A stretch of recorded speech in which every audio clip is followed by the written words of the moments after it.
একটা আমল যেটা হাদিস থেকে বলতেছি করতে পারেন, আপনার সব দোয়া কবুল হবে। কোনোটা দুনিয়ায় পাবেন, কোনোটা পরকালে পাবেন। মনে রাখবেন মুসলমান, হাদিস সাক্ষ্য দেয় উম্মতে মুহাম্মাদি ইমানদারের একটা দোয়াও তো আল্লাহ ফেরত দেন না। আল্লাহ যা চান তা দুনিয়ায় দেন, যা দুনিয়ায় দেন না তা পরকালের জন্য রেখে দেন। অনেক মুমিন হাসর ময়দানে আফসোস করে বলবে, আয় আল্লাহ, যে দোয়াগুলো কবুল হয় নাই হাসরে এত বড় পুরস্কার হিসেবে পেলাম, আমার দুনিয়ায় যদি একটা দোয়াও কবুল না হতো কতই না ভালো হতো, সব আমি আখেরাতে পেয়ে যেতাম। দোয়া কবুল না হলো আফসোস করবেন না, পাবেন কই? আখেরাতে। কিন্তু দোয়া কবুলই যদি না হয় দুনিয়াতেও পাবেন না, আখেরাতেও পাবেন না। এখন দোয়া কবুলের শর্তটা কি শুনে রাখেন। সাহাবী দাঁড়িয়ে বললেন, ইয়া রাসূলুল্লাহ সাল্লাল্লাহু আলাইহি সাল্লাম, আমার জন্য দোয়া করুন যেন আল্লাহ আমারে মুস্তাজাবুদ দাওয়াত বানায় দেন, আমি দোয়া করলেই যেন কবুল হয়। আল্লাহর হাবিব বললেন, ইয়া সাআদ আতিব মাতআমাক তাকুন মুস্তাজাবাদ দাওয়াহ। সাদ, শুধু তুমি তোমার রিজিকটারে পবিত্র করো, তুমি মুস্তাজাবুদ দাওয়াত হয়ে যাবা। সুবহানাল্লাহ। কি পবিত্র করো? শুধু শুধু খাদ্যটা পবিত্র করো, তুমি মুস্তাজাবুদ দাওয়াত হয়ে যাবা। সুবহানাল্লাহ। ইবাদত কবুল, দোয়া কবুলের জন্য দুইটা জিনিস খেয়াল রাখবেন, আকলুল হালাল, সিদকুল মাকাল। রিজিকটা পাক করবেন, জবানটা পাক করবেন। আমাদের রিজিকটাও পাক পবিত্র না, জবানটাও। সারাদিন গীবত করি, শেখায়াত করি, চগলখুরি করি, মিথ্যা বলি, ঠিক কিনা? রিজিকও না পাক, জবানও। যার রিজিক পাক, যার জবান পাক, ও তো শুধু বেহেশত পাবে না, বেহেশতের খাস কামরাগুলো পাবে। এটা আমার কথা না, হাদিসটি তিরমিজিতে এসেছে, হাদিসটি মিশকাত শরীফে এসেছে। আল্লাহর হাবিব ইরশাদ করেছেন, ইন্না ফিল জান্নাতি গুরাফা তুরা যুহুরুহা মিন বুতুনিহা ওয়া বুতুনুহা মিন যুহুরিহা। আল্লাহর হাবিব সাল্লাল্লাহু আলাইহি ওয়াসাল্লাম ইরশাদ করেছেন, আল্লাহর জান্নাতের মধ্যে এমন কিছু খাস কামরা আছে যে কামরাগুলোর ভিতর থেকে বাহির দেখা যাবে, বাহির থেকে ভিতর দেখা যাবে। ফাকামা আরাবিয়ুন ফাকালা লিমান হাযিহি ইয়া রাসূলুল্লাহ। এক বেদুইন সাহাবী দাঁড়াইছেন, দাঁড়ায় বলেন, ইয়া রাসূলুল্লাহ সাল্লাল্লাহু আলাইহি ওয়াসাল্লাম, এতদিন তো বেহেশতের কথা শুনছি, বেহেশতের এই খাস কামরা আবার কার জন্য? সুবহানাল্লাহ কইবা না? তোমরা কি ঘুমাও? কে কে ঘুমাও? হাত উঠো। আচ্ছা ভাই, আমি কি মাহফিলে না কবরস্থানে? তা আমাকে তো এনভায়রনমেন্ট সাপোর্ট দিতে হবে। মনোযোগ আছে তো? সাহাবী বললেন, ইয়া রাসূলুল্লাহ সাল্লাল্লাহু আলাইহি ওয়াসাল্লাম, বেহেশতের মধ্যে আবার খাস কামরা, এটা পাবে কে? আমার প্রাণপ্রিয় ভাইরা, তোমরাও কই কামরাগুলো চাও? বেহেশত চাও না বেহেশতের এই খাস কামরাগুলো চাও? কয়টা কাজ লাগবে বলবো? আল্লাহর হাবিব সাল্লাল্লাহু আলাইহি ওয়াসাল্লাম সাহাবীকে যে জবাব দিলেন, হাদিসটা বলছি, আমরাও শিক্ষা নিব।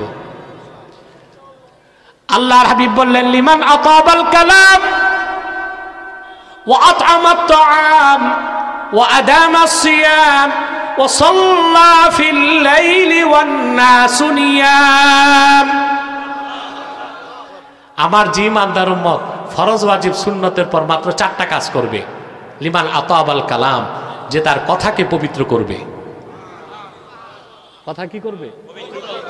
মিথ্যা কথা পবিত্র না অপবিত্র? চগলখুরি পবিত্র না অপবিত্র? আফসোস, বুড়া মানুষগুলো এশার পর জিকিরে বসে না, চায়ের স্টলে এসে গিবতে বসে। কথা বলে না।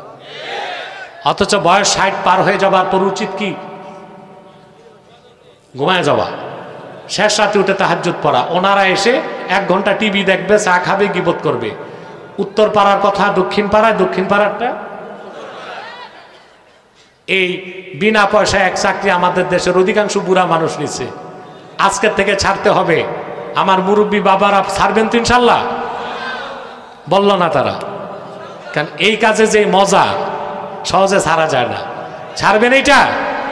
হ্যাঁ, চায়ের স্টলে যাবেন, চা খাবেন, আর যারা বেনামাজি ওদেরকে আস্তে আস্তে নামাজে শিক্ষা দিবেন, তাহলে ওই চায়ের স্টলে বসাটাও আপনার জন্য ইবাদত হয়ে যাবে, ঠিক না? তো প্রথম হচ্ছে কি? জবান পাক করা। সুবহানাল্লাহ। ও আতআমাত তাআম, আর যে বেশি বেশি মানুষকে খাওয়ালো। খাওয়ান আপনারা? জি, মেয়ের বিয়েতে, ছেলের খতনায় গরিব মানুষকে খাওয়ান না, চেয়ারম্যান, মেম্বার, কাউন্সিলর এদেরকে দাওয়াত করে আনেন, ঠিক না? ওটা তো আপনাদের হোটেল ব্যবসা। আগে দিছিল ডিবির হারুন হোটেল ভাতের হোটেল, এখন হারুন না এক ভাতের হোটেল দিয়া পালাইছে। এখন আপনারা প্রত্যেক বিয়ে বাড়িরে ভাতের হোটেল বানান, টেবিল থাকে, এর মানে দিয়া যান, খায়া যান। কথা বলে না? খায় 500 টাকা আর ডিনার সেট 2500 টাকা, এরকম নেট ব্যবসা আর হয় নাকি? কিন্তু মুসলমান, তুমি এই বড় বড় চেয়ারম্যান, মেম্বার, এমপি, মন্ত্রী দাওয়াত দিয়ে না খাওয়ায়, তেলের মাথায় তেল না দিয়া, তোমার প্রতিবেশী ক্ষুধার্ত রিকশাওয়ালা ভাইটারে যদি পোলাও গোস্ত কোরমা খাওয়ায় দিতা, তোমার মেয়ের বিয়েটা আল্লাহ কবুল করে নিতেন। বিনিময়ে তোমার মেয়েটারে আল্লাহ হয়তো একটা সোনার সংসার দিয়ে দিতে। আমরা নগরটাই দেখি। এই কামরুল, তোমরা খুব ডিস্টার্ব করছো স্টেজ, একদম চুপচাপ বসো, স্টেজে উঠানামা বন্ধ। তাহলে ধনী মানুষ না খাওয়ায় রিকশাওয়ালা ভাইটারে যদি খাওয়াইতেন কেমন হইতো? ভালো হইতো না? সব হইতো। তাহলে কয়টা কাজ? জবানকে পাক করা, 2 বেশি বেশি মানুষকে, ওয়া আদামা সিয়াম, বেশি বেশি নফল রোজা রাখলো, ও সাল্লা ফিল লাইলি ওয়ান নাসু নিয়াম, নামাজ পড়লো তখন, লোকেরা ঘুমিয়ে থাকলো যখন। ওটা কোন নামাজ? না, এটা বললে তোমার ঈমান নষ্ট হয়ে যাবে। ও তো টাউটার ছিল, ও তো ফরজ নামাজই পড়তো না, আবার কি তাহাজ্জুদ পড়তো নাকি? তুমি তওবা করো। কথা শুনতেছেন? ফরজ, ওয়াজিব, সুন্নতের পর কয়টা কাজ? লিমান আতাবাল কালাম ওয়া আতআমাত তাআম ওয়া আদামাস সিয়াম ওয়া সাল্লা ফিল লাইল ওয়ান নাসু নিয়াম। জবান পাক করবেন, নামাজ পড়বেন, তাহাজ্জুদ, নফল রোজা রাখবেন, ডাল ভাত পারলো মানুষকে খাওয়াইবেন। বেহেশত না, বিনা আযাবে বেহেশতে যে বেহেশতের খাস কামরা পেয়ে যাবেন। আমলগুলো করবেন আমার প্রিয় ভাইরা। তাহলে ইবাদত কবুল আর দোয়া কবুলের জন্য প্রথম কাজ হচ্ছে কি? আকলুল হালাল, রিজিক হালাল হইতে হবে, ও সিদকুল বাকাল, কথা সত্য বলতে হবে। আজকের আলোচনা হচ্ছে হালাল খাওয়া। খাবেন না হালাল? আমাদের দোয়া কি কবুল হয়? কেন? আল্লাহ তাআলা একটা পিঁপড়ার ডাক শোনেন, সুবহানাল্লাহ। সমুদ্রের অতল তলদেশে পাথরের ভিতরে যে পোকাটা রিজিকের জন্য হা করে আল্লাহকে ডাক দেয়, আল্লাহ তার রিজিকটা সেখানে পৌঁছায় দেন। দেখেন, সুবহানাল্লাহ।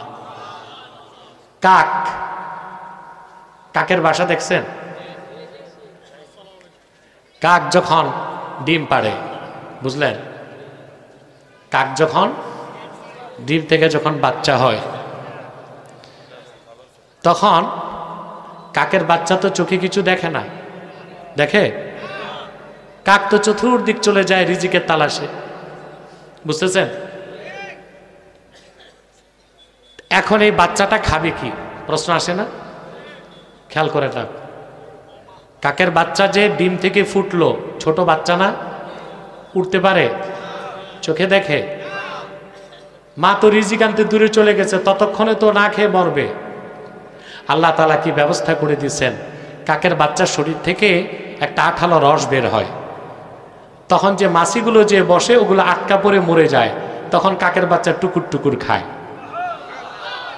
আল্লাহ তাআলা ইতর প্রাণীদের ডাক শুনেন, আশরাফুল মাখলুকাত মানুষের ডাক কেন শুনবেন না? তার কারণ মানুষ দোয়া করে, দোয়া কবুল হয় না, কারণ তার রিজিক পুরাটাই হারাম। হয় সুদ, নয় ঘুষ, নয় চাঁদাবাজির টাকা, নয় দাগাবাজির টাকা, নয় পরেরটা মেরে খাওয়ার টাকা, ঠিক কিনা? তাহলে ইবাদত কবুলের শর্ত হচ্ছে আপনাকে হালাল খেতে হবে। কি খেতে হবে? হালাল খেলে তাৎক্ষণিক দোয়া কবুল হবে।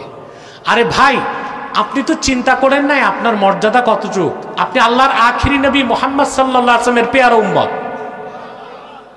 আল্লাহ তো অপেক্ষায় আছে আপনি কখন চাইবেন তিনি নগদ দিবেন।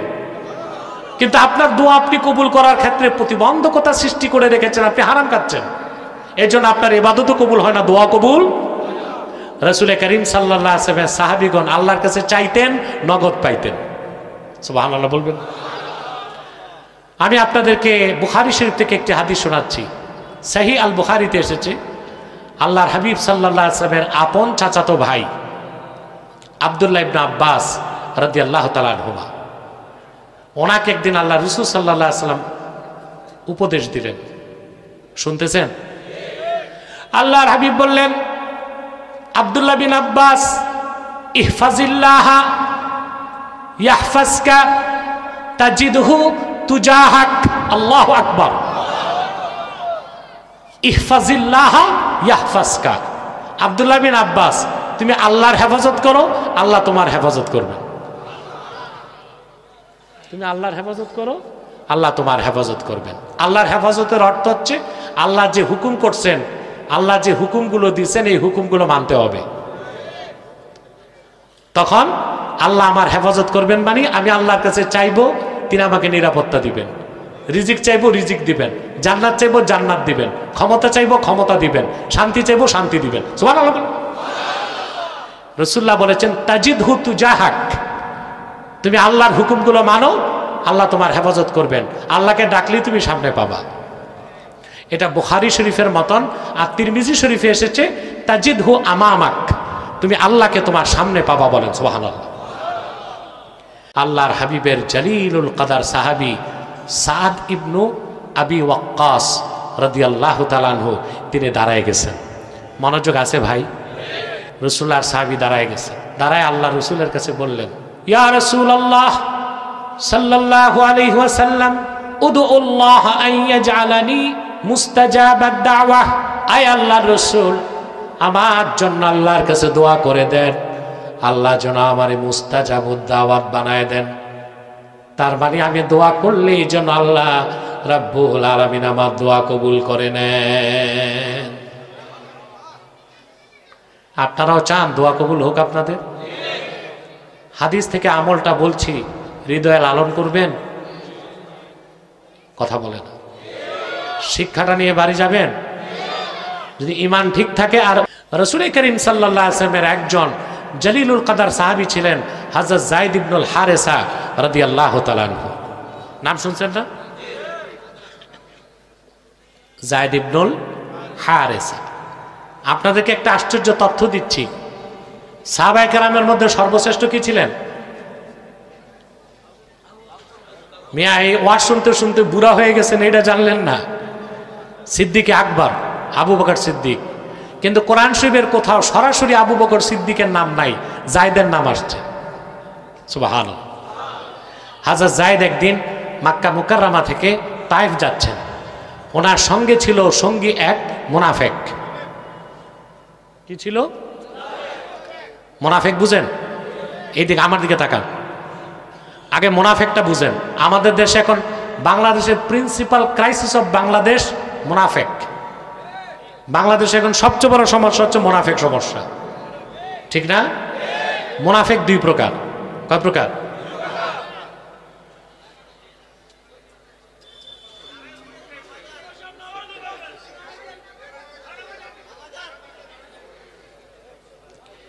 মুনাফিক কয় প্রকার? এক প্রকার হচ্ছে কাফের মুনাফিক। সে কে? কাফের মুনাফিকের সংজ্ঞাটা নেন। আম্মাল মুনাফিকুল কাফির আল্লাযী আযহারাল ইসলামা ওয়া আবতানাল কুফরা। যে ব্যক্তি অন্তরে কুফরি, বাইরে দেখায় মুসলমান, সে হচ্ছে কাফের মুনাফিক। সে কি? তাদের ব্যাপারে আল্লাহ বলেছেন, ইন্নাল মুনাফিকিনা ফিদ দারকিল আসফালি মিনান নার। ওই কাফের মুনাফিকরা জাহান্নামে সবচেয়ে নিম্ন স্তরে থাকবে। আরেক প্রকার মুনাফিক আছে যারা মুসলমান মুমিন কিন্তু চরিত্রটা মুনাফিকের, এটা হচ্ছে ফাসেক মুনাফিক। এটা কি? আর আমাদের দেশে কোন ধরনের মুনাফিক বেশি? এই যে বুঝে গেছেন আপনারা। অর্থাৎ ব্যক্তি মুমিন মুসলিম, কিন্তু চরিত্রটা কাদের মতো? চারটা খাসলত তার মধ্যে পাওয়া যায়। কয়টা? আল্লাহর হাবিব ইরশাদ করেছেন, আরবাউন মান কুন্না ফীহি কানা মুনাফিকান খালিসা। কোন মানুষের মধ্যে চারটা খাসলত যদি পাওয়া যায়, সে লোকটা নির্ভেজাল মুনাফিক বলে স্বীকৃতি পাবে। কয়টা খাসলত? ইজা তুমিনা খানা, ইজা তুমিনা খানা, যখন তাকে আমানতদার বানানো হয় সে খেয়ানত করে। কি করে? কয়টা খাসলত? ইজা তুমিনা খানা, তাকে যখন আমানতদার বানানো হয় সে খেয়ানত করে। ওয়া ইদা হাদ্দাসা কাযাবা, যখন সে কথা বলে মিথ্যা বলে। ওয়া ইদা আহাদা গাদারা, যখন সে কমিটমেন্ট করে ভঙ্গ করে। ওয়া ইদা খাসামা ফাজারা, যখন সে বাকবিতণ্ডায় লিপ্ত হয়, অশ্লীল গালিগালাজ করে। আল্লাহর হাবিব সাল্লাল্লাহু আলাইহি ওয়াসাল্লাম বলেছেন, এই চারটা খাসলতের একটাও যদি কারো মধ্যে থাকে, সে মুনাফিক মনে করা হবে, তার মধ্যে মুনাফিকের খাসলত রয়ে গেছে। হাত্তা ইয়াদা আহা, যতক্ষণ সে খাসলতটা বাদ না দেয়। এখন চারোটা মুনাফিকের খাসলত যার মধ্যে আছে, সে যদি মুসলমানও হয়, তার পরিচয় কি? কি মুনাফিক?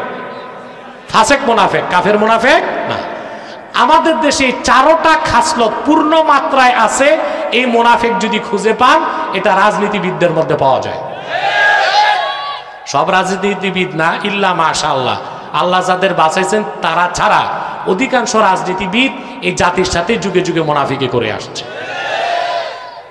তাদেরকে যখন আমানতদার বানানো হয়, তারা খেয়ানত করে। শপথ বাক্য পাঠের সময় তারা আমানতদার হয়। দেশের সম্পদ তছরূপ করব না, চুরি করব না, পাচার করব না, দেশের স্বার্থ রক্ষা করব।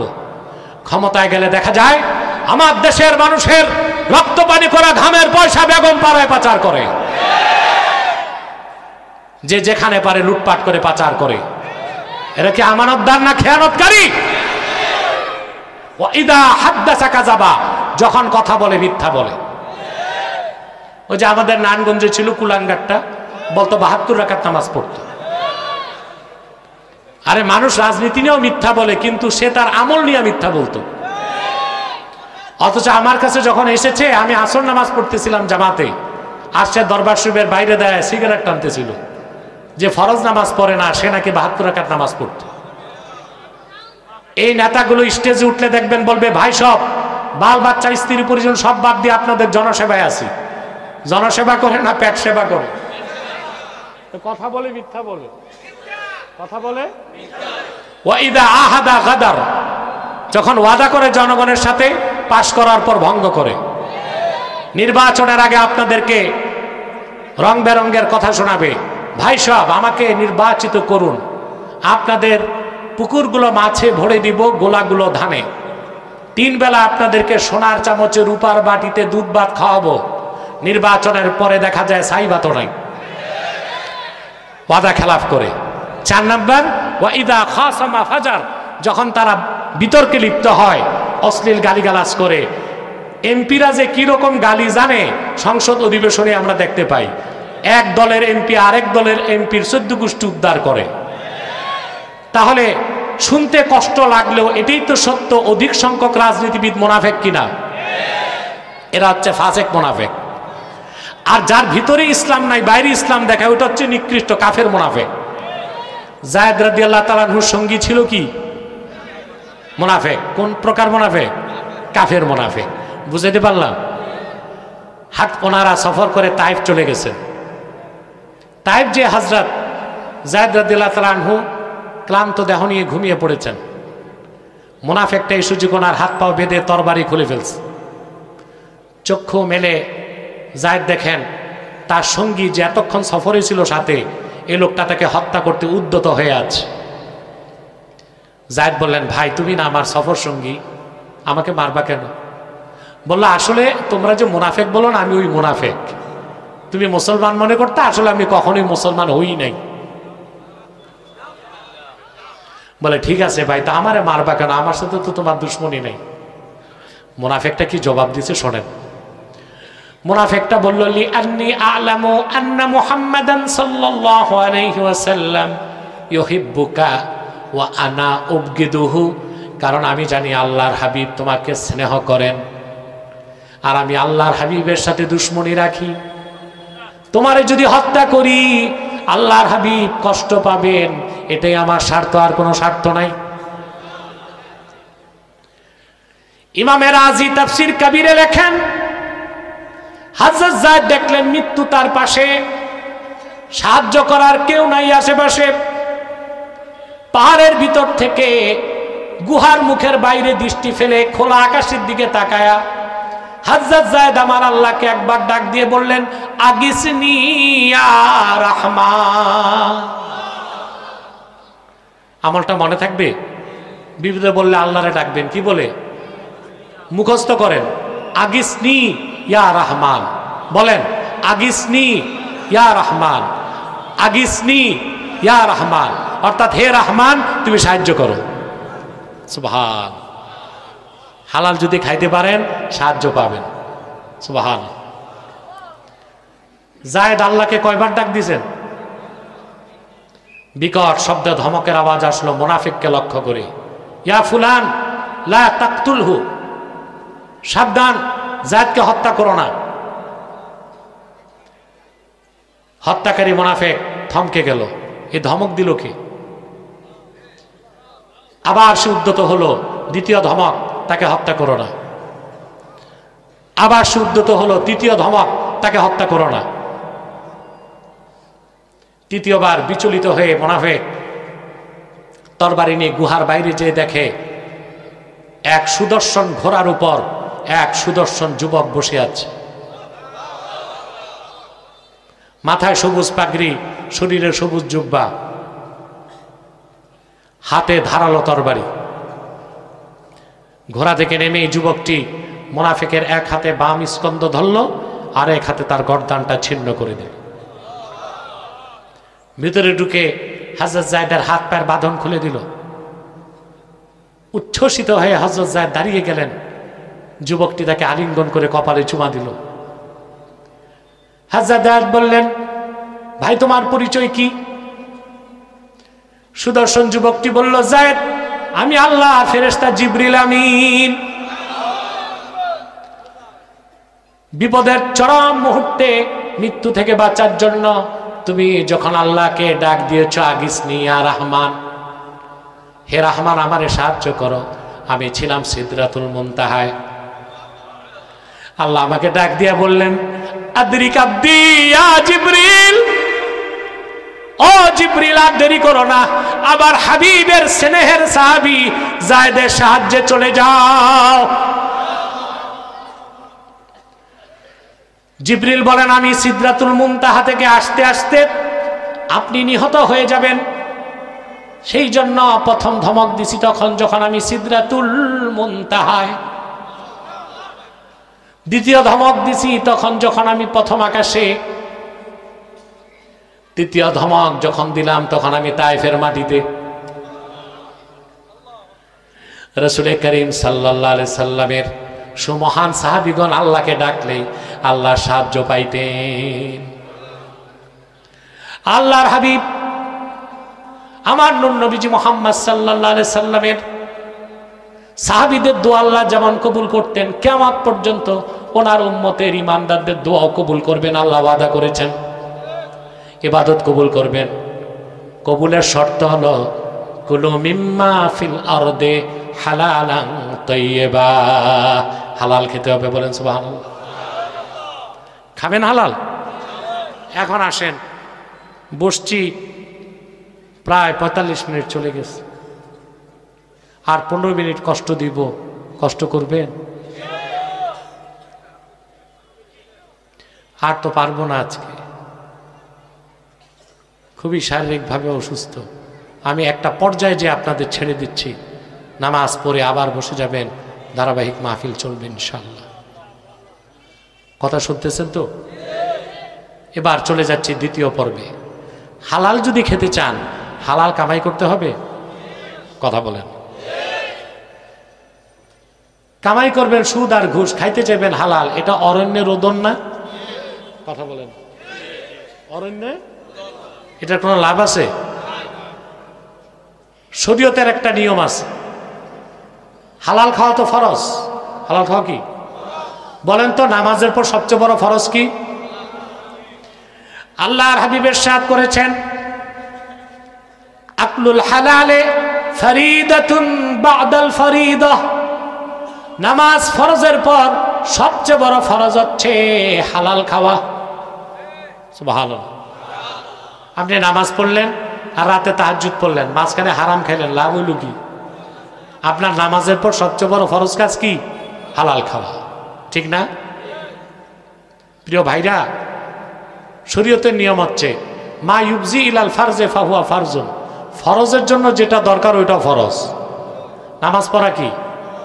ওযু করা কি? ওযুর পানি তালাশ করা কি? কথা বলেন। শরীয়তের নিয়ম হচ্ছে আপনি যদি কোনো মরুভূমিতে যান বা জঙ্গলে, যেখানে নামাজ পড়বেন পানি নাই, 1 মাইল জায়গায় আপনারে পানি খুঁজতে হবে। এটা জানেন? কোথাও যে বিপদে পড়ছেন, ওযুর পানি নাই, তায়াম্মুম করতে হবে না? তৎক্ষণাৎ তায়াম্মুম করা যাবে না, 1 মাইল জায়গায় পানি আছে কিনা খুঁজতে হবে। 1 মাইল জায়গায় যদি নিশ্চিত হন পানির কোনো সম্ভাবনা নাই, তায়াম্মুম করতে পারবেন। প্লেনের হিসাবটা ভিন্ন। আপনি প্লেন উপরে উঠে গেছে, ওযুর পানি নাই। আপনি যদি এখন ঢাকা থেকে চিটাগাং যাবেন, পাইলটকে বলেন একটু চান্দিনা নামান, আমি ওযু করে নিই, শুনবে? তখন আপনি মাটির গোলা থাকলে তায়াম্মুম করলে চলবে। কিন্তু আপনি যদি ল্যান্ডে থাকেন, কোথায়? আপনাকে পানি খুঁজতে হবে কতটুকু জায়গা? তাইলে নামাজ পড়া কি? কথা বলে না। ওযু করা কি? ওযুর পানি খোঁজা কি? হালাল খাওয়া কি? হালাল কামাই করা কি? নামাজ ফরজের পর সবচেয়ে বড় ফরজ কি? দেখেন না, আল্লাহ তাআলা বলেন, আল্লাহ রাব্বুল আলামিন বলেন, ইযা নুদিয়া লিস-সালাতি মিন ইয়াউমিল জুমুআ ফাসআউ ইলা যিকরিল্লাহি ওয়া যারুল বাই'। জুমার দিন যখন আজান হয়ে যায়, ব্যবসা বাণিজ্য বন্ধ করো, দ্রুত আল্লাহর জিকিরে চলে যাও। আপনারা একটা মাসালা বলি, রাখতে করবেন। জুমার আজানের সাথে সাথে কেনা বেচা হারাম। কেনা বেচা কি? আপনাকে দোকান বন্ধ করেন? করেন না। এই কামাইটা আপনার হারাম হয়ে যাবে। আপনি হাজি, আপনি গাজী, আপনি নামাজি, কিন্তু আজানের পর জুমার নামাজের আগ পর্যন্ত যে কামাই রোজগার করলেন, ওটা হালাল ব্যবসাটা আপনি হারাম বানায় দিলেন। কারণ আল্লাহর নির্দেশ কি? আজানের পর ক্লোজ। আপনারা দেখা যায় জুমার দিন আজান হয়ে গেছে, পুকুরে মাছ ধরতেছেন, চার স্টলে আড্ডা দিচ্ছেন, কিংবা নাপিতের দোকানে যেয়ে চুল কাটতেছেন, কেনা বেচা করছেন। এই সব কাজ নাজায়েজ। জুমার দিন আজানের পর সোজা আপনাকে মসজিদে যেতে হবে। এরপর আল্লাহ কি বলে দিয়েছেন? জুমার পর আপনি মাগরিব পর্যন্ত বসে তাসবিহ পড়তে হবে নাকি? ফাইদা কুদিয়াতিস সালাতু ফান্তাশিরু ফিল আরদ ওয়াবতাগু মিন ফাদলিল্লাহ। নামাজ যখন হয়ে যায়, জমিনে ছড়ায় পড়ো। যার ফ্যাক্টরি আছে ফ্যাক্টরিতে যাও, যার ক্ষেত আছে খেতে যাও, যার দোকান আছে দোকান খোলো। সুবহানাল্লাহ বলে। তাহলে নামাজের পর সবচেয়ে বড় ফরজ কি? হালাল কামাই। সুবহানাল্লাহ। করবেন হালাল কামাই। হালাল খেতে হলে হালাল কামাই করতে হবে। এই হালালের সম্পূর্ণ বিপরীত হচ্ছে হারাম। তার মধ্যে সবচেয়ে জঘন্য হচ্ছে সুদ এবং ঘুষ। যে কোনো হারাম খাদ্য আপনার পেটে যাবে, 40 দিন দোয়া কবুল ক্লোজ হয়ে যাবে। আল্লাহর হাবিব ইরশাদ করেছেন, মান দাখালা ফি বাতনিহি লুকমাতু হারামিন লা ইউস্তাজাবু দুআউহু 40 ইয়াওমা। এক লোকমা সুদের খানা, ঘুষের খানা, দাগাবাজি, চাঁদাবাজি, টেন্ডারবাজি, পরেরটা মেরে খাওয়ার টাকা যদি 1 লোকমা হয়, পেটে ঢুকার সঙ্গে সঙ্গে 40 দিন ইবাদত আর দোয়া কবুল হবে না। কয় লোকমা? দেখান তো 1 লোকমা কতটুক? না, আপনার বাঙালি কোদালের মতো খান তো 5 আঙ্গুলে। এই জন্য বলছেন এটা লোকমা। 3 আঙ্গুলে ধরলে ওটা লোকমা। এই 3 আঙ্গুল পরিমাণ হারাম খাদ্য, সুদ, ঘুষ, হারাম, টেন্ডারবাজি, দাগাবাজি, এতিমের টাকা, পরেরটা মেরে খাওয়ার টাকা, পরের সম্পদ লুণ্ঠন করার টাকা পেটে ঢুকলে 40 দিন আপনার দোয়া মোনাজাত কবুল হবে না। আপনি হালাল টাকা 10 টাকা যদি মসজিদ মাদ্রাসায় দেন এটা কবুল হবে, হারাম যদি 10 কোটিও দেন কবুল হবে না। কবুল তো হবেই না, বরং ঈমান নষ্ট হবে। এটা জানেন?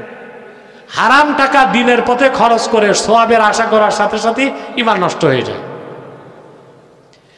আল্লাহর হাবিব ইরশাদ করেছেন, তিরমিজির প্রথম হাদিস, সুনান তিরমিজি প্রথম পৃষ্ঠার প্রথম হাদিস, আল্লাহর হাবিব ইরশাদ করেছেন, লা তুকবালু সালাতুম বিগাইরি তুহুর ওয়ালা সাদাকাতুম মিন গুলুল। পবিত্রতা অর্জন ছাড়া নামাজ কবুল হতে পারে না। হারাম টাকা যাকাত দিলে, সদকা দিলে, দিনের পথে খরচ করলে তাও কবুল হতে পারে না। এখন প্রশ্ন আসে, হারাম মাল আমি দিনের পথে দিলাম, আল্লাহ কবুল করবেন না, ওইটা আল্লাহর ইখতিয়ার, কিন্তু আমি কাফের হব কেন? প্রশ্ন আসে না? বিষয়টা হচ্ছে, তিরমিজি শরীফের হাদিসে এসেছে, রাসূল করিম সাল্লাল্লাহু আলাইহি ওয়াসাল্লাম ইরশাদ করেছেন, ইন্নাল্লাহা তাইয়্যিবুন লা ইয়াকবালু ইল্লা তাইয়্যিবা। আল্লাহ হচ্ছেন মহাপবিত্র, পবিত্র ছাড়া কিছু দিলে তিনি গ্রহণ করে না। এখন যে ব্যক্তি হারাম টাকা দিনের পথে খরচ করে সওয়াবের আশা করলো, সে তো মেনে নিল, সে তো এটাই ধারণা রাখলো তার হারাম টাকাটা গ্রহণ করা হয়েছে। এই ধারণার কারণে তার ঈমানটা নষ্ট হয়ে যাবে। গ্রাম দেশে, অধিকাংশ গ্রাম দেশে দেখি যুবকরা মসজিদ বানাবে, ঢাকা থেকে শিল্পপতি দাওয়াত করে। শিল্পপতি এসে 1 কোটি টাকা দিয়ে গেছে, মরমর পাথরের মসজিদ বানাইছে, কিন্তু দেখা যায় শিল্পপতির টাকা আগা করেই ঋণ খেলাপি, সুদের টাকা। যুবকেরা বলে যায়, সুদখোর ঘুষখোরের কোটি টাকা দিয়া মরমর পাথরের মসজিদ বানাবা, ওখানে তুমি নামাজ পড়লে নামাজ আদায় হবে, কবুল তো হবে না। কিন্তু এলাকার মেহনতি জনতা রক্ত পানি করা ঘামের পয়সা দিয়া যদি খেজুর পাতার ছাউনির মসজিদ বানাও, আমার আল্লাহকে নামাজে একটা সেজদা করো, তার দাম 7 আকাশের চেয়ে বেশি হয়ে যাবে। হালালের মূল্যটাই ভিন্ন। অতএব আল্লাহর নির্দেশ, কুলু মিম্মা ফিল আরদে হালাল, যা কিছু হালাল সেটা গ্রহণ করো। এখন একটা তাত্ত্বিক ব্যাখ্যা আসবে, বলবো? আল্লাহ শুধু হালাল খাইতে বলেন নাই, বলেছেন হালালান তাইয়্যিবা, হালাল খাও, পবিত্র জিনিস খাও। এখন একটা বিষয় আসে না, হালাল আর পবিত্রের মধ্যে পার্থক্য কি? কথা বলেন। এটা মুহাদ্দিসগণ বলেন, ইন্না বাইনাল হালালি ওয়াত তাইয়্যিব ওয়াজহাল উমুমি ওয়াল খুসুস। হালাল আর তৈয়বের মধ্যে আম ও খাসের সম্পর্ক। প্রত্যেকটা হালাল তৈয়ব নাও হইতে পারে, কিন্তু প্রত্যেকটা তৈয়বই কি? হালাল। যেমন আপনার মুখের থুতুটা কি পাক না না পাক? হালাল, হালাল। আপনার মুখের থুতুটা পাক, পবিত্র, এটা জানতেন না? এটা পবিত্র। কিন্তু এখন মনে করেন আপনি ফ্রিজের মধ্যে 1 ডলা থুতু দিয়া বন্ধুরে বলেন একটু চাট বন্ধু, ও খাবে। আপনি যদি বলেন সমস্যা কি, হালালই তো, একটু চাটো না, থুতুটা হালাল হলো, তৈয়ব না। আল্লাহ শুধু হালাল খেতে বলেন না, বলেছেন হালালান তৈয়বা, হালাল খাও, পবিত্র জিনিস খাও। সুবহানাল্লাহ বলে। এখন কোনটা তৈয়ব? তৈয়ব হবার শর্ত হালাল হইতে হবে কি, কিন্তু প্রত্যেক হালাল তৈয়ব নাও হইতে। এখন কোন হালালটা তৈয়বা, পবিত্র, এটা বুঝতে হবে না? এটা সংজ্ঞা দিব। তাফসীর রুহুল মাআনি প্রথম খণ্ডে মাহমুদ আলুসি রহমতুল্লাহ, আমি যে আয়াত থেকে তাফসীর শোনাচ্ছি, এই আয়াতের ব্যাখ্যায় তিনি ইমাম শাফির মত তুলে ধরেছেন। ইমাম শাফিঈ রহমতুল্লাহ বলেছেন, ওয়াল মুরাদু বিহি মা তাস্তাতিবুহু আশ-শাহওয়াতুন নাশিয়াহ আশ-শাহওয়াতুল মুস্তাকিমাতুন নাশিয়াতু মিন মিজাজিস সহি। একজন সুরুচি সম্পন্ন মানুষের সুস্থ মস্তিষ্ক যে খাদ্যকে ভালো বলবে ওটা তৈয়ব। কথা বলেন।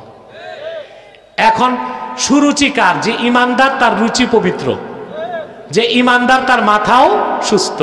কাফের মুশরিক যতই স্মার্ট হোক, তার রুচিও ঠিক না, মেজাজও। এটা জানেন আপনারা? কথা বলে না। সব পাগল কাফের নাও হইতে পারে, কিন্তু সব কাফেরই পাগল, এটা জানেন? আবার বলছি, সব পাগলেরা কাফের নাও হইতে পারে, কিন্তু সব কাফেরেরাই পাগল। একটা অমুসলিম অবিশ্বাসী যতই স্মার্ট হোক, এডুকেটেড হোক, স্কলার হোক, সে যদি ঈমান না আনে তার রুচিও ঠিক না, মেজাজও ঠিক না। এই জন্য তারা অখাদ্য কুখাদ্য খায়। পৃথিবীতে সবচেয়ে কুখাদ্য খায় বৈদ্যরা, অথচ বৈদ্যরা আজকে পৃথিবীতে জাগতিক জীবনে কতটা আগায় গেছে। চায়না এখন আমেরিকাকে টেক্কা দিচ্ছে, কিন্তু খাদ্যের মান পরিবর্তন করতে। আপনারা যারা বিদেশে ঘুরছেন, 5 স্টার হোটেল দেখছেন, বুফেতে গেলে দেখবেন ওখানে চাইনিজদের জন্য কি কি থাকে। কেঁচো, কাঁকড়া, কাঁকড়া তো এখন বাঙালিও যায় বিদেশে খায়। তারপরে কুত্তা শুয়োর তো আছেই, অক্টোপাস। তারপরে আপনার চাইনিজদের কাছে একটা প্রিয় খাবার হচ্ছে ডেজার্ট, মিষ্টি হালুয়া টাইপ, এটা বানায় বানরের মাথার মগজ দিয়া। ছি ছি ছি, এও বুঝি মানুষ খায়। এই বার্মাতে বৈদ্য বেশি, তো ওদের তত পয়সা নাই, ওরা যত কুখাদ্য খায়। এর জন্য জরিপে দেখা গেছে বাংলাদেশে পৃথিবীতে সবচেয়ে বেশি পাগল বার্মায়। কোথায়? কুখাদ্যের প্রভাব। কিসের প্রভাব? অতএব কোন এডুকেটেড স্কলার সে যদি ইমানদার না হয়, তার জাস্টিফাই করা কোনো খাদ্য তৈয়ব হইতে পারে না। ইমাম শাফি বলেছেন, মা তাস্তাতিবুহু আশ-শাহওয়াতুল মুস্তাকিমা আন-নাশিয়া মিন মেজাজিস সহি। সুবহানাল্লাহ। সুরুচি সম্পন্ন, সুস্থ বিবেক সম্পন্ন মানুষ যে খাদ্যকে আইডেন্টিফাইড করবে এটা ভালো, হালাল এবং পবিত্র, হালাল হওয়ার পরে এটা পবিত্র, সেটাকে আপনি তৈয়বাত মনে করতে পারেন। বলেন সুবহানাল্লাহ। আমলগুলো করবেন, হালাল খাবেন, শুধু হালাল না পবিত্র। এখন আসেন, বিড়ি সিগারেট যারা খান তাদের ব্যাপারে দুইটা কথা বলতেই হয়।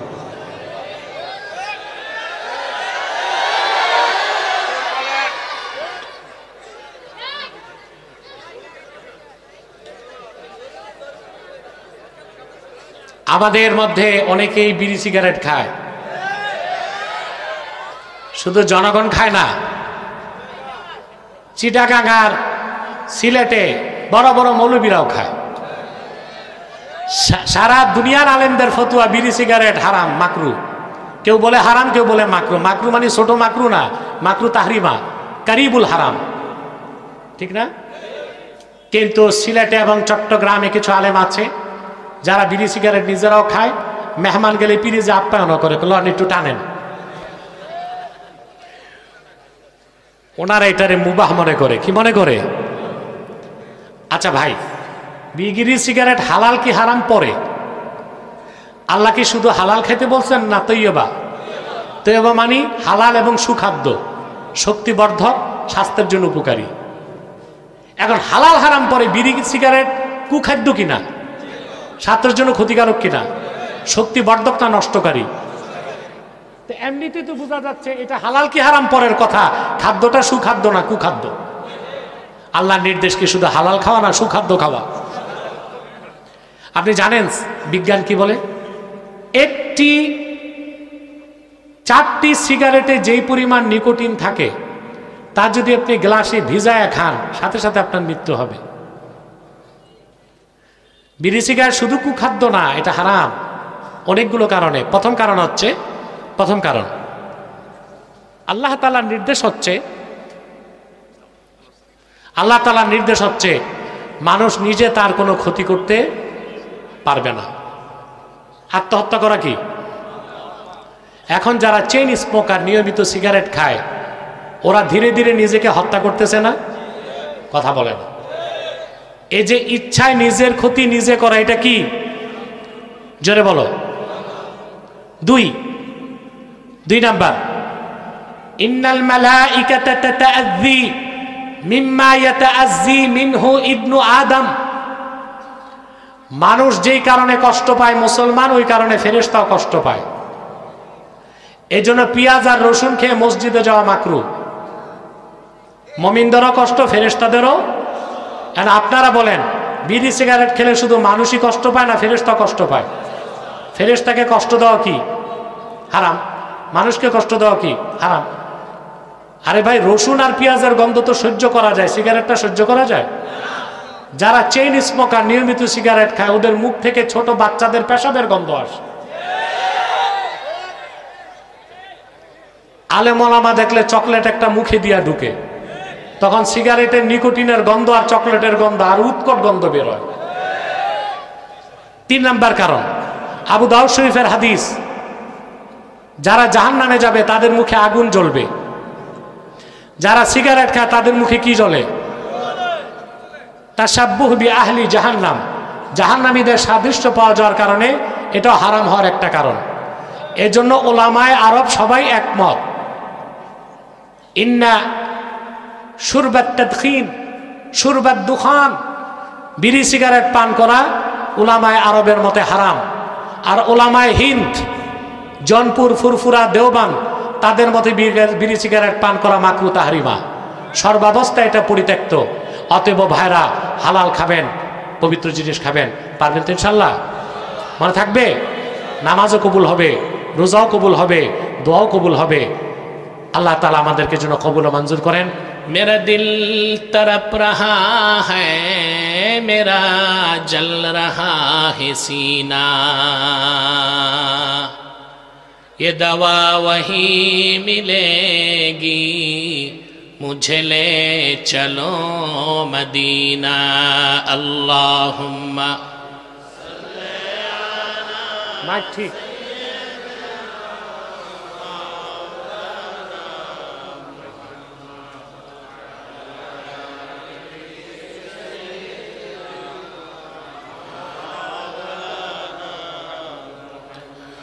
मदीना मदीना मोमिनों की गुनगुना है, दीदारे मदीना आशिकों की तमन्ना है। अल्लाहुम्मा सल्ले अला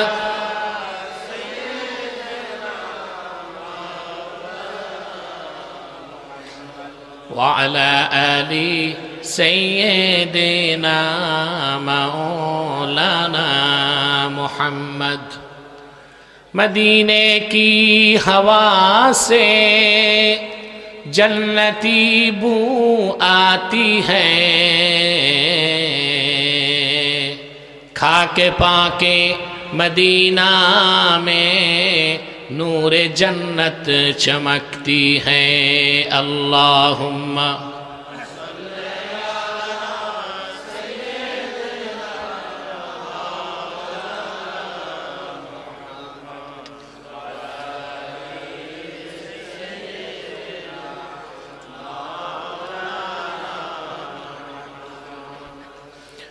मुहम्मदुन रसूलुल्लाहि सल्लल्लाहु अलैहि वसल्लम खतमल्लाहु बिहिन नुबुव्वा व हकमा अन ला नबिय्य बअदहु बलगल उला बिकमालिही।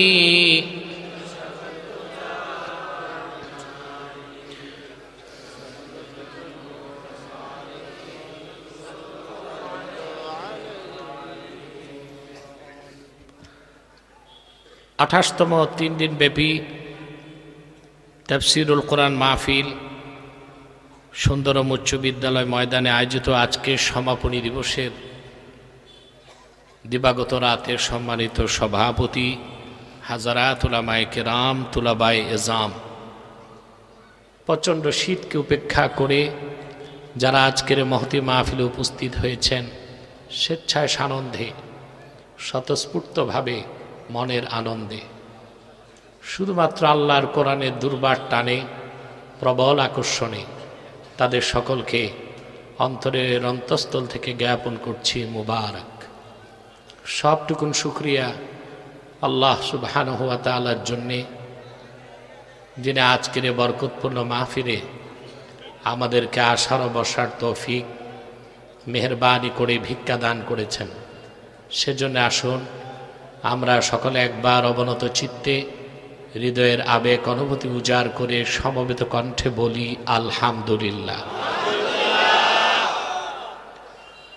অগণিত অসংখ্য দরুদ ও সালাম আল্লাহর সৃষ্টির প্রধান আকর্ষণ, বিশ্বসভার সভাপতি, সকল নবী রাসূলগণের মাথার তাজ, শামসুল হিদায়াত, বদরুদ্দুজা সৈয়দুস সাকালাইন, ইমামুল মুরসালিন, খাতামুন নবিয়্যিন ওয়াল মুরসালিন, আফতাবে নবুওয়াত, শাহনশাহে রিসালাত, সরকারে দো জাহাঁ, সুলতানুল মদিনা, নবিয়ুল আম্বিয়া, হুজুরে আকরম, নূরে মুজস্সম, নূরুন আলা নূর, সৈয়দিনা হাবিবিনা শফিঈনা মৌলানা মুহাম্মদ সাল্লাল্লাহু আলাইহি ওয়াসাল্লামের উপর আল্লাহ তাবারাকা ওয়া তাআলা যাকে আজ থেকে প্রায় ১৫০০ বছর আগে প্রেরণ করেছেন সর্বশ্রেষ্ঠ ও সর্বশেষ নবী ও রাসূল হিসেবে, যার পরে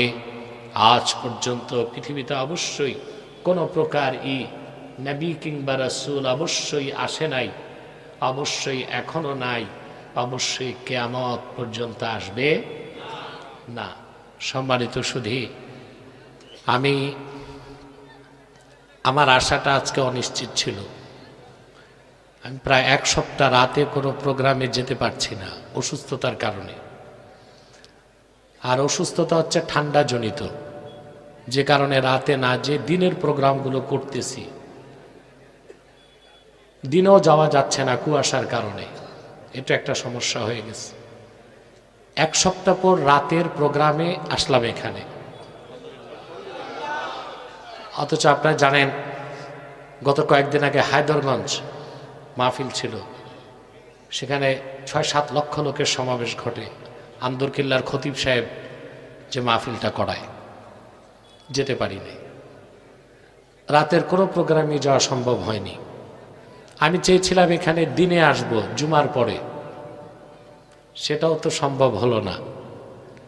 তারপরে সাহস করে এসেছি যে বাদে মাগরিব মানুষ বেশি থাক আর কম থাক, কিছু কথা তো বলে যাওয়া যাবে। তা আলহামদুলিল্লাহ, আল্লাহর বান্দা যারা আসার সবই তো চলে এসেছে, আলহামদুলিল্লাহ। এটা আল্লাহ তাআলার কোরআন কারীমের বরকত ছাড়া আর কিছুই নয়। অনেক জায়গায় মাহফিলে মানুষ শোডাউন করে, বাস টাস ভাড়া করে, মেকানিজম করে শোডাউন উদ্দেশ্য হয়, ওটা আসলে লৌকিকতা। আর কোরআন কারীমের ভালোবাসায় যারা আসে, ওটা হচ্ছে আসল কাজ, ঠিক না? আমি ভূমিকাতে বেশি কোনো কথা বলছি না, মূল আলোচনায় চলে যাচ্ছি। ভূমিকাতে একটি কথাই বলবো, আপনারা যারা এখানে এসেছেন, আসার পেছনে পার্থিব, জাগতিক, রাজনৈতিক, আর্থিক কোনো স্বার্থ আছে? আমরা এসেছি আল্লাহ তার হাবিবের রেজামান্দি হাসিল করতে, ঠিক না? যে কারণে আমরা মাহফিলে এসেছি, আল্লাহ তাআলা রহমতের চাদরে আমাদের ঘেরাও করে নিয়েছে। আমার কথা বুঝেন নাই? আল্লাহ রহমতের চাদরে ঘেরাও করে নিয়েছেন। বুঝে থাকলে জোরে বলেন সুবহানাল্লাহ। আমাদের জন্য দোয়া চলতেছে, আকাশে, জমিনে, জলে, স্থলে, নদী আর সমুদ্রে। হাদিস, আল্লাহর হাবিব সাল্লাল্লাহু আলাইহি ওয়াসাল্লাম ইরশাদ করেছেন, ওয়াস্তাগফিরু লাহু মান ফিস সামাওয়াতি ওয়াল আরদ। আমার উম্মতের ঈমানদার দিন শিখতে যখন বের হয়, আকাশে, জমিনে, নদী, সমুদ্রে যারা আছে সব আল্লাহর কাছে তাদের জন্য দোয়া করে। তো সুন্দরমের মাহফিলে যারা এসেছেন, আপনাদের জন্য দোয়া হচ্ছে, এতে আপনারা খুশি? মুহাক্কিকগণ বলেন খাদ্য 2 প্রকার। কয় প্রকার? আম্মাল গিজাউ ফাহুয়া নাওআন। খাদ্য 2 প্রকার। গিজাউন তাকুমু বিহিল আবদান, এক প্রকার খাদ্য যা খেলে দেহ ঠিক থাকে, স্বাস্থ্য ঠিক থাকে, মানুষ সুস্থ থাকে। না খেলে ক্ষুধা লাগে, দেরি করলে কষ্ট পায়, আরো দেরি করলে মরে যায়। ওয়া গিজাউন তাকুমু বিহিল আরওয়াহ, আরেক প্রকার খাদ্য আছে যা খেলে রুহুটা শক্তিশালী হয়। আল্লাহ রাব্বুল আলামিন মানুষের দেহটা সৃষ্টি করেছেন মাটির সারনির্যাস থেকে, সেজন্য দেহের যত খাদ্য আছে সব মাটি থেকে আসে। চাল, ডাল, গম, আটা, ফল ফলাদি, শাক সবজি। কিন্তু রুহুটা এসেছে আসমান থেকে, রুহের খোরাকটাও এসেছে আসমান থেকেই। সুন্দরম কমিটি আপনাদের 3 দিন মাহফিল করে দিছে রুহের খোরাকের জন্য। সুবহানাল্লাহ বলবেন না? কথা বলবেন না কেউ, মাইক চলে না, দূরে চলে না, চলুক না চলুক, একটা মাইক চললো আমি চলবো ইনশাআল্লাহ। শুনতেছেন তো? সুন্দরম কমিটি আপনাদের রুহের খোরাকের ব্যবস্থা করছে কয়দিন? তো ওদের বিনিময়ে কি দিবেন? ওরা কিন্তু কেউ চেয়ারম্যানে দাঁড়ায় নাই, ইলেকশনের নিয়ত নাই, ওরা করছে আপনাদের সেবা। প্রাণ খুলে তাদের জন্য দোয়া করে যাবেন। যতদিন বেঁচে থাকে আল্লাহর জন্য তাদেরকে দ্বীনের সৈনিক হিসেবে কবুল করে নেন। এখন আমরা তো খুশি, বেজার শুধু শয়তান, শয়তানও বেজার, তার চেলা চামুন্ডারও বেজার। শয়তান এখন একটা চেষ্টা করবে, মুনাজাতের আগে উঠানো যায় কিনা। মাহফিলটা এসা পর্যন্ত আমি বিদায় নিব, আমারই কথা ছিল মুনাজাতের, প্রতি বছর আমি মুনাজাত করি, বিদায় মুনাজাত। আমি জোর জবরদস্তি চেয়ে নিছি যে আমি আসবো, তবে আমাকে আগে বিদায় দিয়ে দাও। আপনি আবার এশার নামাজ পড়বেন, আবার বসবেন। আমাদের ভাই সভাপতি আয়াজ আহমদ সিদ্দিকী জুবাইরি জনপুরি পীর সাহেব আসবেন, তিনি আপনাদেরকে নিয়ে মুনাজাত করবেন, মুনাজাত করে যাবেন আপনারা। শয়তান উঠাতে পারবে না তো? হাত তুলে দেখান, হাত লম্বা করেন, হাত লম্বা। আল্লাহ কবুল করুক, আল্লাহ মঞ্জুর করুক। আজকে আমরা তেলাওয়াত করেছি সূরা বাকারা থেকে। কোন সূরা বলুন তো? আমার সঙ্গে পড়ুন। জানা আমি অনুরোধ করব যে ভাইরা দাঁড়িয়ে আছেন, এখনো প্যান্ডেলটা ভরে গেছে, একেবারে কোনাতে একটু জায়গা আছে, আপনারা চলে যান। আমি জানি না আপনারা যারা দাঁড়িয়ে আছেন কারা কারা খান বাহাদুর আসানুল্লাহ নাতিপুতি। আল্লাহর হস্তে মাটির মানুষ, মাটির বসে যান, একজনও দাঁড়িয়ে থাকবে না, গেটগুলো ছেড়ে দেন, প্যান্ডেলে বসেন। প্যান্ডেলে বসে ওয়াজ শুনলে যে রহমত, ওটা তো দূরে আর দাঁড়ায় থাকলে হয় না। আসুন, তিলাওয়াতের মাধ্যমে আমি প্রবেশ করছি মূল আলোচনায়।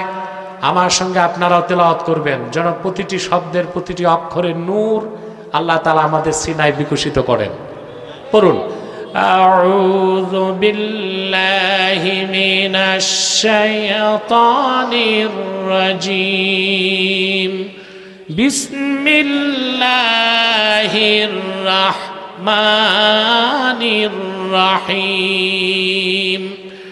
ইয়া আইয়ুহান নাসু কুলু মিম্মা ফিল আরদি হালালান তাইয়্যিবা ওয়ালা তাত্তাবিউ খুতুওয়াতিশ শাইতান ইন্নাহু লাকুম আদুউম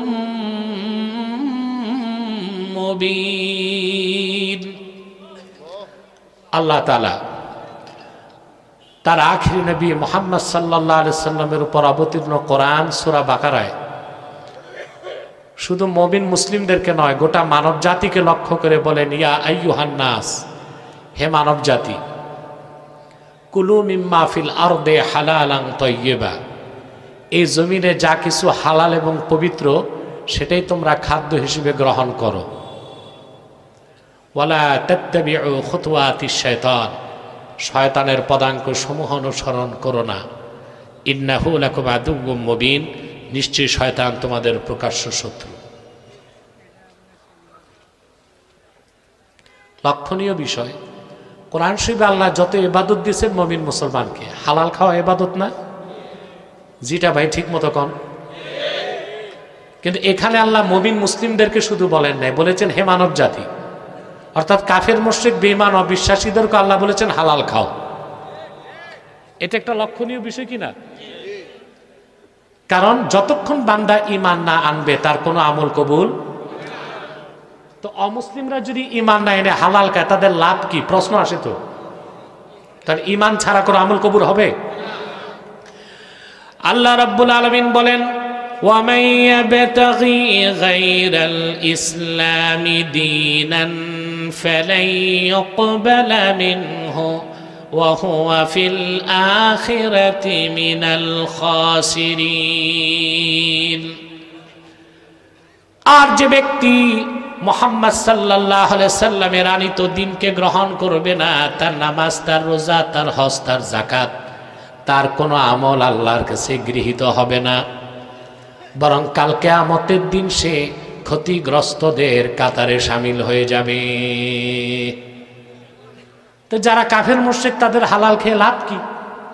প্রশ্ন আসে না?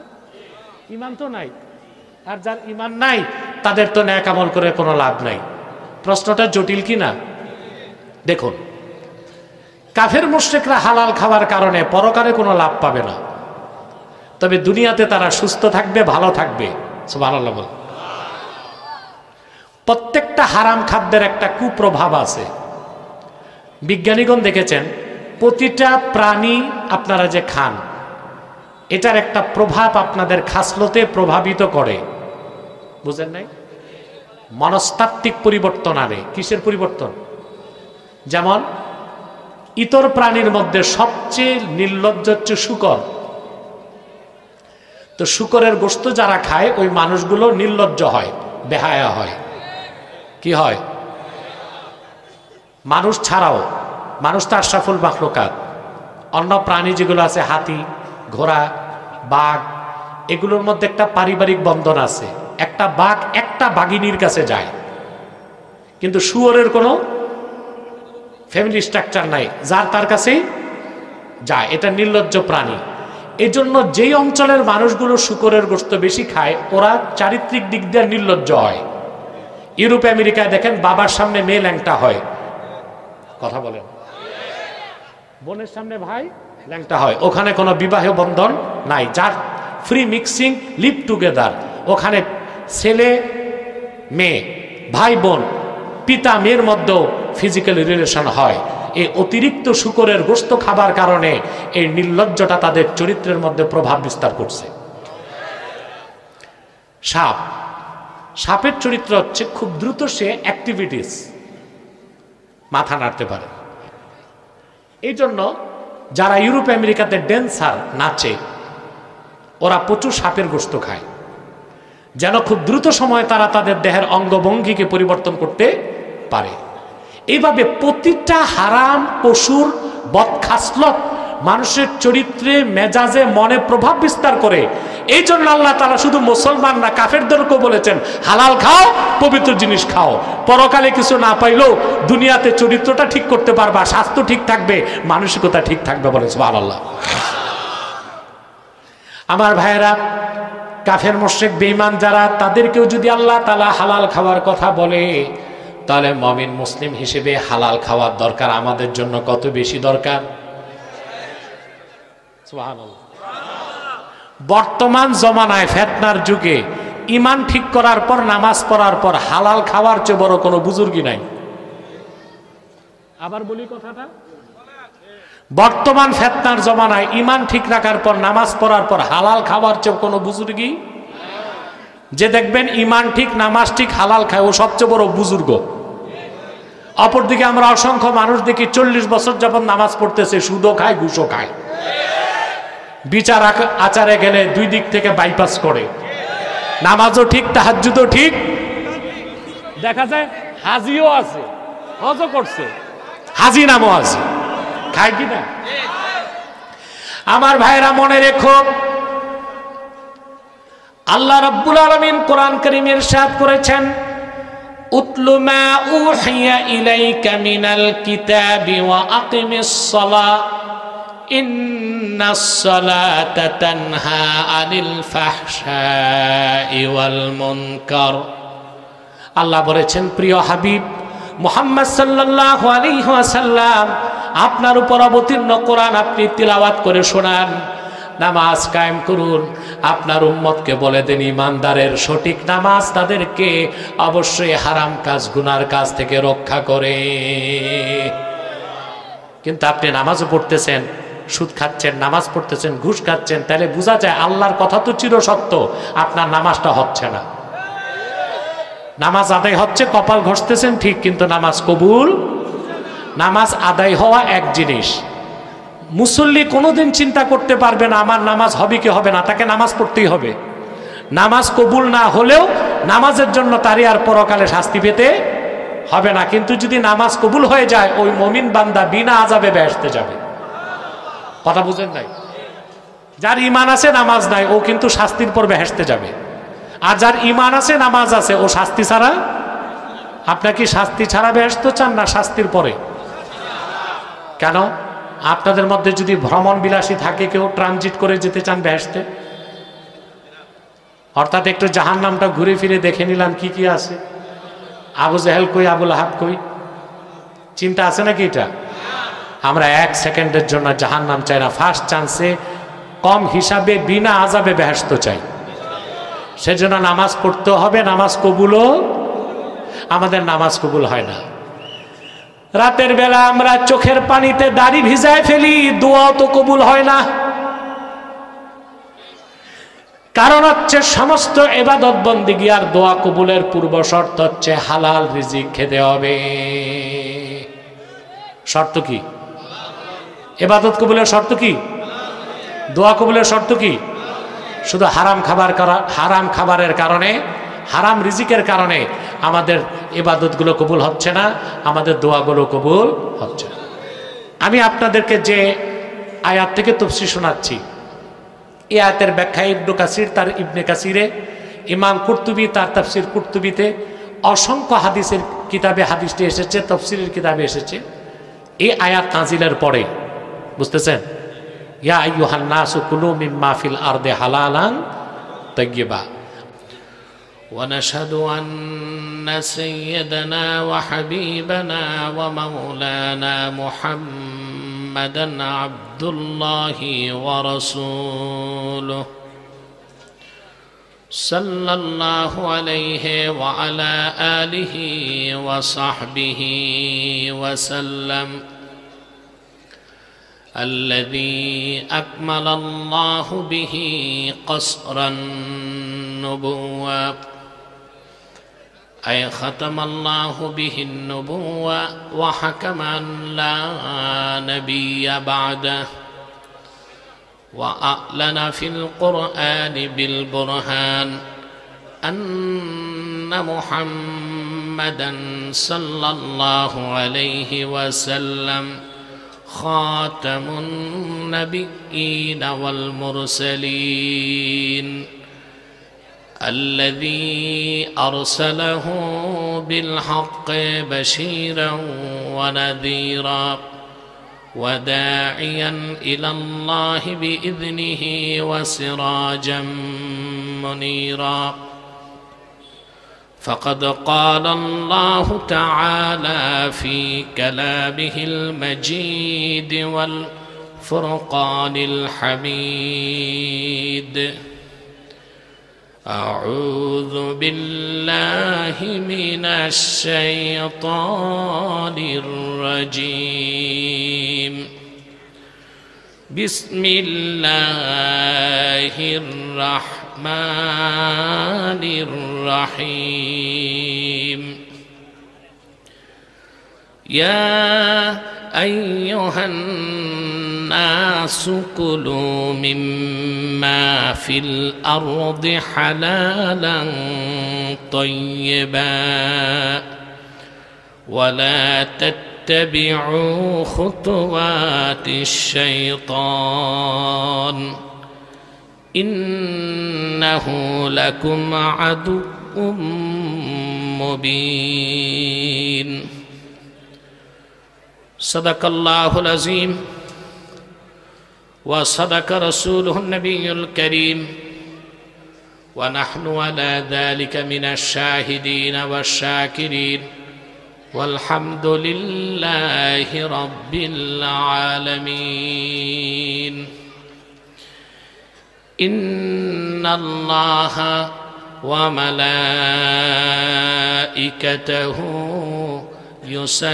يصلون على النبي يا أيها الذين آمنوا صلوا عليه وسلموا تسليما اللهم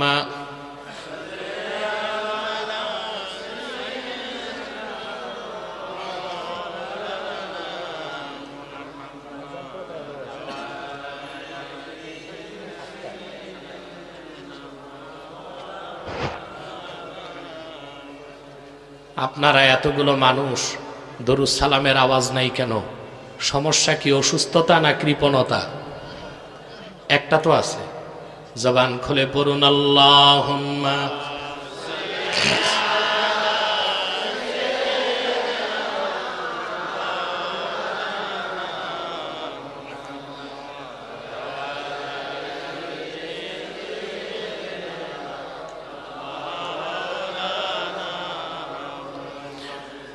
আমি একটা ছোট্ট মোনাজাত করব, তারপর এশার নামাজ পড়বেন, তারপর আবার বসে যাবেন, ধারাবাহিক আলোচনা চলবে ইনশাআল্লাহ। পারবেন তো? নামাজ নাকি আপনারা পরে পড়বেন, ভালো কথা, একবারে পরে পড়বেন ইনশাআল্লাহ। আমি চলে যাচ্ছি। চেয়ারম্যান সাহেব কিছু বলবেন নাকি? না, আজকে অনেক হয়ে গেছে, আমি আর কষ্ট দিচ্ছি না ইনশাআল্লাহ।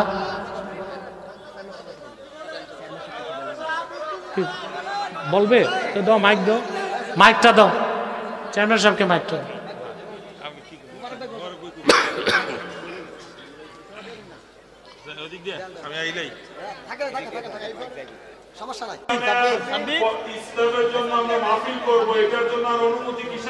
আমি ওই বাংলাদেশ ইসলাম বিশ্ববিদ্যালয়ে আছি, সরকারের তরফে সুযোগ পেলে সময় সুযোগ পেলে এই সময় এদিকে আসলে আমাকে মোবারক সাহেবকে আমার নাম্বারগুলো সবগুলো দাও। ঠিক আছে, এবং ওই কর্নারে খালি আছে, যারা দাঁড়িয়ে আছেন তারা ওই সাইডে চলে যান, এবং আপনারা কেউ কোনো কথা বলবেন না, কেউ কোনো কথা বলবেন না। আসসালামু আলাইকুম। মাইকটা চালু করুন। সম্মানিত সুধী, আমি আগেও বলেছি রাতের মাহফিলে এক সপ্তাহ পর আসছি, শুনছেন না? আমি তো সবসময় বিদায় মোনাজাত করি ইনশাল্লাহ। নাগাইজ পীর সাহেব বক্তব্য রাখবে, তারপর আমাদের ভাই আয়াজ আহমদ সিদ্দিকী জোনপুরি পীর সাহেব এসে আপনাদেরকে নিয়ে নসিহত করে মোনাজাত করবে, এরপরে যাবেন, ঠিক আছে ইনশাল্লাহ। এক ভাই প্রশ্ন করেছে লাইফ ইন্স্যুরেন্স বা জীবন বীমা করা কি জায়েজ? দেখুন, যে কোনো রাষ্ট্রে ইসলামী হুকুমত কায়েমের আগ পর্যন্ত কোনো ব্যাংকিং ব্যবস্থায় জায়েজ করা যায় না। অতএব জায়েজ অর্থনীতি, জায়েজ ব্যাংকিংয়ের জন্য ইসলামী রাষ্ট্র ব্যবস্থার কোনো বিকল্প নাই। আমি দোয়া করলাম না যেন মাহফিলের শৃঙ্খলাটা ঠিক থাকে, আমার জন্য আপনারা দোয়া করে দিবেন ইনশাল্লাহ। না, এটা নিয়ম না, দোয়া হবে ইনশাল্লাহ একবারে। আখির দাওয়ানা আনিল হামদুলিল্লাহি রাব্বিল আলামিন, ওয়াসসালামু আলাইকুম ওয়া রাহমাতুল্লাহি তাআলা ওয়া বারাকাতুহু।